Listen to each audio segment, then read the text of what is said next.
¿Alguna vez nos hemos preguntado por qué grandes reformas educativas, que sobre el papel parecen perfectas, acaban no funcionando? Es la pregunta del millón. Bueno, pues para intentar responderla vamos a meternos de lleno en un caso de estudio fascinante, una reforma educativa muy ambiciosa en México que nos da un montón de pistas sobre por qué las mejores ideas a veces se estrellan de bruces contra la realidad del día a día en un colegio. Para entender el porqué de todo esto, hay que empezar por el principio, por el problema de fondo. Y estos datos de las pruebas PISA, la verdad, es que cuentan una historia muy clara. Durante más de 20 años, a pesar de todos los esfuerzos, el rendimiento de los estudiantes en México se ha quedado estancado y siempre por debajo de la media de los países de la OCDE. Es precisamente esta brecha la que las grandes reformas han intentado cerrar, pero sin mucho éxito.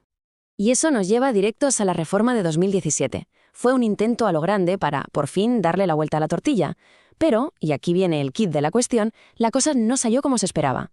Para entender qué pasó, tenemos que dejar de mirar los papeles oficiales y empezar a escuchar a quienes lo vivieron en sus propias carnes, en primera línea de fuego, los profesores. Vale, pues esta va a ser nuestra hoja de ruta para resolver el misterio. Primero, vamos a ver qué piezas tenía el rompecabezas que la reforma quería solucionar. Después escucharemos a los profes, los que, como ellos mismos dicen, recibieron los golpes. Veremos cómo la estructura del sistema educativo, tan jerárquica, chocaba con la realidad. Y ojo, porque descubriremos una especie de ceguera colectiva bastante sorprendente. Al final juntaremos todas las pistas para tener la foto completa. Empezamos entonces con la primera pieza, el rompecabezas. Allá por 2017, el gobierno pone sobre la mesa lo que parecía la solución definitiva, el modelo educativo para la educación obligatoria, que se conoce como MEPEO. La promesa era enorme, ¿eh? Nada menos que estandarizar y subir el nivel de la calidad educativa en todo el país. Sobre el papel, los objetivos eran impecables. Pero la clave para descifrar por qué esta política no tuvo el impacto que se buscaba no está en los despachos de los ministerios, no. Está en las aulas, con las personas que tenían que hacer la realidad día tras día, el profesorado. Y bueno, ¿cómo se vivió esta reforma en la práctica? Pues aquí es donde la historia empieza a torcerse. Aquí empieza el relato de una desconexión total entre las buenas intenciones que había en un despacho y la cruda realidad de una clase. Nosotros somos los que nos llevamos los cocolazos, lo peor de las reformas. Esta frase de un docente es que lo resume todo, ¿no? La sensación no fue de estar colaborando en algo nuevo, sino de una imposición. Fue un o te subes al carro o te subes. Y los cocolazos, que en México es como decir los golpes, las castañas, se las llevaron ellos, sintiéndose como simples peones en un tablero que no controlaban. Y ojo, que esta frustración no era la sensación de cuatro gatos, ¿eh? Los datos lo confirman de una forma aplastante. Un 68% de los docentes estaba descontento con los cambios en los contenidos. Un 68%. Es una barbaridad, una mayoría abrumadora que nos está gritando que algo claramente iba muy mal. Para que nos hagamos una idea de la magnitud del cabreo, miremos esto. A la izquierda, el currículo antiguo, el META. A la derecha, el nuevo, el MEPEO. Ahora, imaginemos por un momento ser un profesor al que le dicen que tiene que pasar de un sistema que ya es complejo a otro totalmente distinto, y que tiene que hacerlo de la noche a la mañana, y por supuesto sin apenas formación. La tarea era sencillamente una locura. Esto nos lleva a la siguiente pregunta clave. ¿Por qué se sintió como una imposición tan bestia? Pues la respuesta parece que no está tanto en la reforma en sí, sino en la propia estructura del sistema educativo, que es totalmente vertical. A ver, este organigrama puede parecer un lío de cajas y flechas, pero el mensaje es súper simple. La reforma se cocinó arriba del todo, en la Secretaría de Educación, y fue bajando capa por capa hasta que al final de todo llegó a los profesores. Una estructura de arriba hacia abajo o top-down de manual. El efecto que tiene esto en las personas lo deja clarísimo otro docente con esta frase. Las autoridades los tratan como a niños. Es esa sensación de sí, te escucho, pero al final vas a hacer lo que yo diga. No se sentían profesionales a los que se les consulta, sino subordinados a los que se les ordena. Y esa falta de respeto, claro, generó una frustración enorme.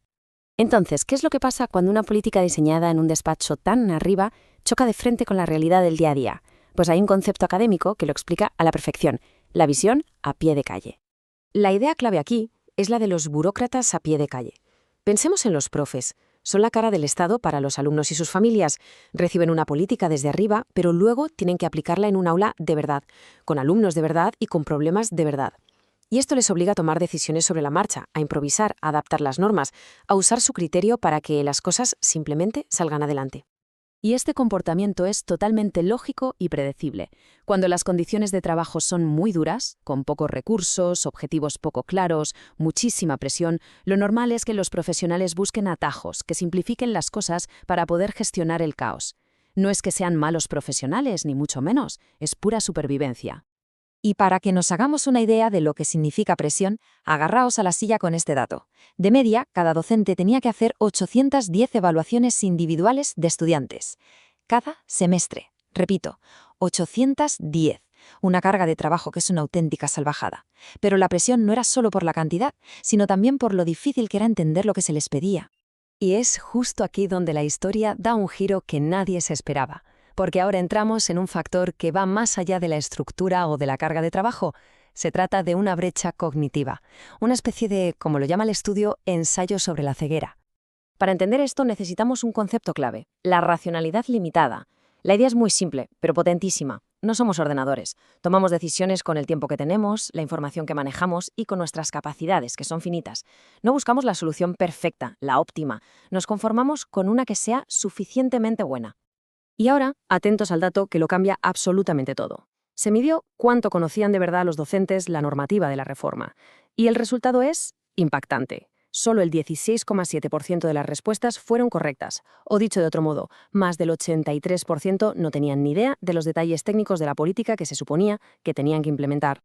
Y aquí está la clave del asunto, el meollo de la cuestión.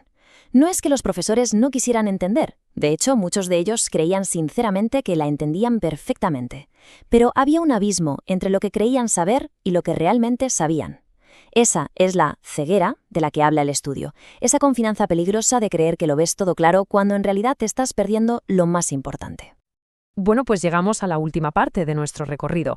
Es el momento de que todas las pistas que hemos ido recogiendo encajen. Vamos a unir los puntos para entender por fin qué es la famosa brecha de implementación, o sea, todos esos factores humanos que deciden si una política tiene éxito o se va al traste. Entonces, ¿por qué la implementación fue un desastre? Pues podemos resumirlo en un cóctel letal de 4 factores. Primero, los cambios fueron demasiado rápidos. No hubo tiempo para asimilarlos. Segundo, la carga de trabajo era simplemente inhumana. Tercero, la comunicación de arriba a abajo se sintió como un castigo, no como un apoyo. Y cuarto, el factor sorpresa. Esa brutal brecha cognitiva entre creer que se entendía la reforma y entenderla de verdad.